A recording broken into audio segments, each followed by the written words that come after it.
Hello everyone, welcome to BrainBloom. Today we're going to explore the plant cell, understand every major part, how each organelle works, and why they are essential for life. Every plant is made up of millions of microscopic plant cells. A plant cell is the smallest structural and functional unit of a plant. Each cell performs specific jobs that help the plant grow, make food, reproduce, and respond to its environment. Together, these cells build roots, stems, leaves, flowers, and fruits. Unlike human cells, most plant cells have a box-like or rectangular shape. This unique shape comes from the strong, allowing plants to stand upright even without bones.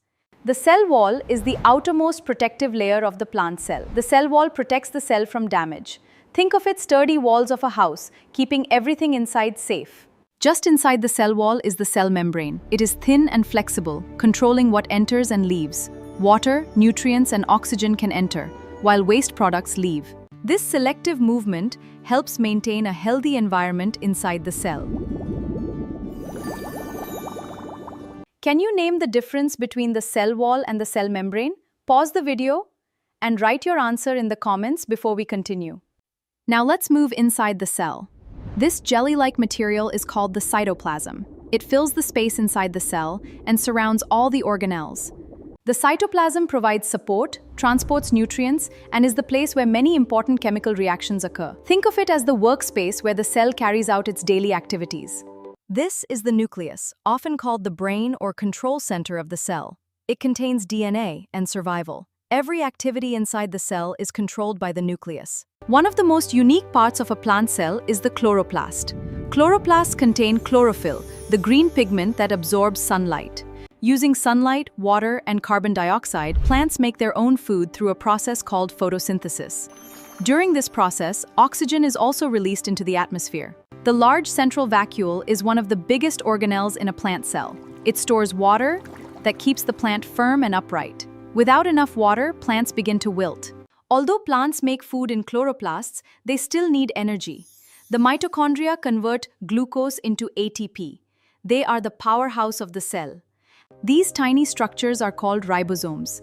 They build proteins. They are essential for growth and repair, and the production of enzymes inside the plant. The endoplasmic reticulum, or ER, is the cell's transportation network. The rough ER helps produce proteins, while the smooth ER makes lipids and helps remove harmful substances. The Golgi acts like the cell's post office. It receives proteins and other materials, modifies them, packages them into small vesicles, and sends them to the places where they're needed. Plant cells and animal cells have many organelles in common, including the nucleus, mitochondria, ribosomes, and Golgi apparatus. However, only plant cells have a cell wall, chloroplasts, and a large central vacuole. These special structures allow plants to make food and maintain their shape. Welcome to our futuristic biology lab. Let's examine the cell wall and membrane. Notice the glowing nucleus and chloroplasts. Are you ready for a quick quiz? Quiz time! Here's question 1. Which organelle gives the plant cell its strong shape and protection? The correct answer is B, cell wall. Question 2. Which organelle contains chlorophyll, makes food for the plant using sunlight? Excellent. The correct answer is C. Question 3. Which organelle is known as the powerhouse of the plant cell? A. That's right, mitochondria. They produce energy for the cell's activities. Question 4. Which organelle stores water, nutrients, and waste materials in a plant cell? Correct. The answer is C. It stores water, keep the plant firm and upright. Final question. Which organelle controls all the activities of the plant cell and contains DNA? Fantastic. Correct answer is nucleus. How many questions did you answer correctly? Write your score in the comments below. If you enjoyed this lesson, don't forget to like this video for more exciting science lessons. Keep learning, keep growing.